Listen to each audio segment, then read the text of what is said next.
bahwa sebenarnya kami ini diadu sama si Budiari ini. Kacau emang si Budiari ini gitu ya. Dia ini cuma memanfaatkan Ormas Projo untuk kepentingan dirinya sendiri, untuk perutnya sendiri gitu. Ya karena kalau kita ngelihat kenyataan di lapangan, orang-orang Projo ini kan mayoritasnya adalah anggota PDI Perjuangan atau simpatisan PDI Perjuangan. Termasuk yang nelpon saya semalam gitu ya, beberapa orang yang nelpon saya Projo Madura gitu ya. Akhirnya setelah kami diskusi gitu ya, saya jelaskan bahwa arahan Pak Jokowi itu kepada Pak Ganjar. Saya jelaskan juga bagaimana Pak Jokowi merekomendasikan nama Ganjar untuk sebagai calon presiden dari PDI Perjuangan. Saya jelaskan itu. Dan yang dipanggil Pak Jokowi itu nggak cuma Budiari, saya juga dipanggil gitu. Saya jelaskan. Ini saksinya banyak loh. Ya emang nggak ada fotonya, tapi ya ada pertemuan-pertemuannya gitu. Saya dipanggil sama Pak Jokowi terkait dukungan ini gitu. Ya katanya kan Pak Jokowi akan memberikan bisikan-bisikan gitu ya. Nah bisikannya itu jelas mengarah kepada Pak Ganjar gitu.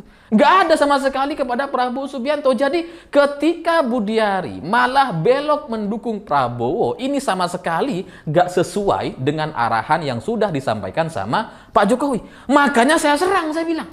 Ini latar belakang permasalahannya, saya bilang.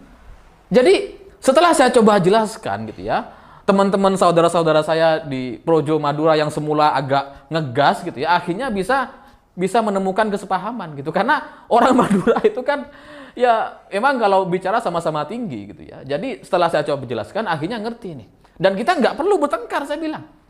Ya ngapain kita carok hanya demi Budiari, kan nggak penting, saya bilang. Orang Madura carok itu hanya soal harga diri gitu.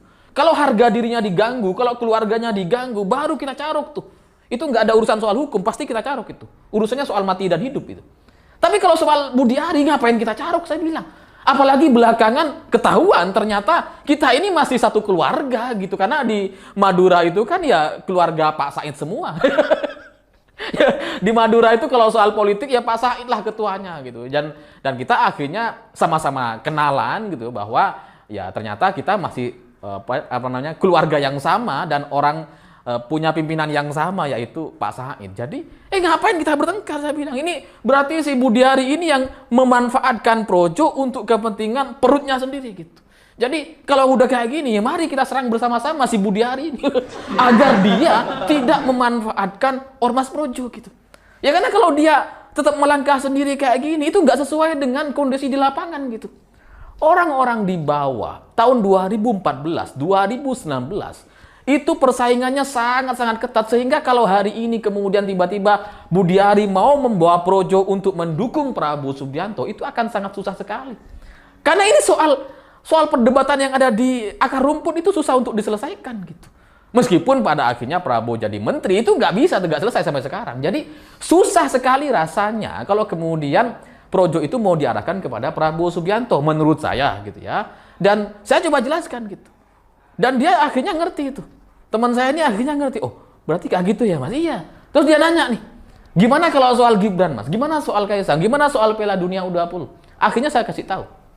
Coba kamu pikir-pikir, yang paling diuntungkan dari Piala Dunia U20 batal itu siapa? Siapa? Mas Gibran. Dan itu apa artinya? Ya sama-sama menguntungkan PDI Perjuangan. Jadi ya kita jangan terbawa arus dengan isu-isu yang ada di media. Bahwa kemudian saya juga pernah mendebat, pernah mengkritik Pak Ganjar dan sebagainya. Itu bagian dari dinamika politik. Tapi setelah diputuskan bahwa Ibu Megawati PDI Perjuangan mendukung atau mengusung Ganjar Pranowo, ya semua kader itu mendukung Pak Ganjar.